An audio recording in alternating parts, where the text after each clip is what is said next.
Yo, what's going on, guys? This is Stay Beer and I'm back with a brand new video. Today, guys, I'm going to be showing you my ALC settings for Season 17. If you enjoyed the video, make sure you hit the like button, comment down below, and please subscribe your notifications on that way you never miss an upload. Without further ado, let's jump straight into this. So we're going to go straight down to the ALCs.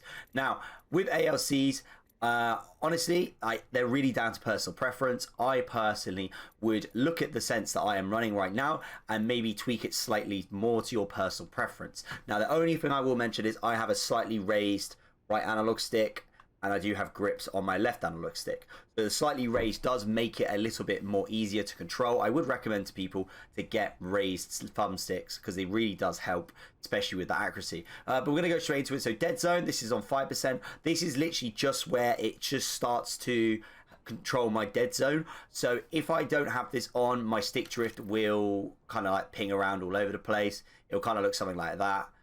Whereas I have it nicely controlled, but there is occasions where I'll have it in a certain position and it will just start moving by itself.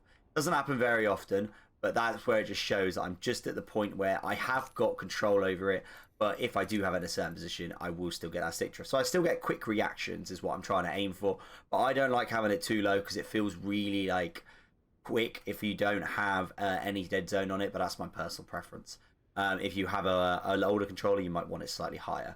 Out of threshold, I have it on 1%. Response curve, I have it on 4. I feel like this is a good level where it's still going to be quick and snappy, but it's not going to be too fast. If you have no response curve, I find it's almost too twitchy, too much. And if you obviously have it too high, it's going to feel really dull. So 4 works really nicely for myself. Power optics, don't even bother with them. It's just going to overcomplicate things. You don't need to worry about that.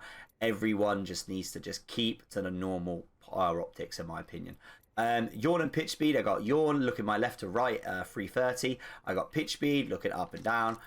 So that's my up and down, and then my left to right. Obviously, I want it to be quite quickly because I want to be able to look over. So if someone starts shooting me over here, I want to be able to look over, snap onto them quickly. Look over, snap onto them quickly. If you find that's too fast, turn it down slightly. Everything else on here, you want it on 0. You do not need any more. You're going to make it extra complicated for yourself if you have these turned on. Then we got ADS, yawn, and pitch. 75 for the yawn and 60 for the pitch. And then we do have 100 and 100 on extra yawn and pitch. And I do have a bit of ramp up time. Now, obviously, these two, yawn and pitch speed, ADS, are just my looking left to right, like so. And as you can see there, they're quite slow. Now, I'm not obviously pulling this all the way to the end of the stick, but as you can see there, that gives you an idea of how slow it is.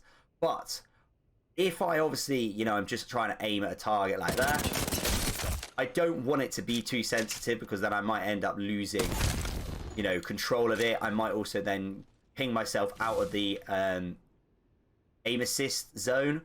So we want to keep it nearby. So that's why I have it quite low. But if I was against, say, a Octane or something like that, or a PC player who's got really good movement and they're moving left to right, I might need to ping off slightly to the left a lot quicker. That's where the ADS, extra yawn, and pitch come in. Because if I was obviously aiming at this target here and I was getting control about it and then they ran off, as you can see there, it still moves nice and quick when I need to, and then I can go back to it nice and slow. Speed when I need it, slow when I don't.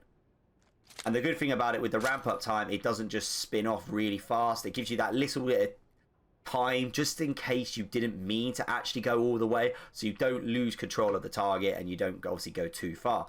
Ramp up to delay, we don't want anything on that. And then your aim assist you want on, your melee aim assist you want on, and if you're on Xbox you want it, or PS you want it on default.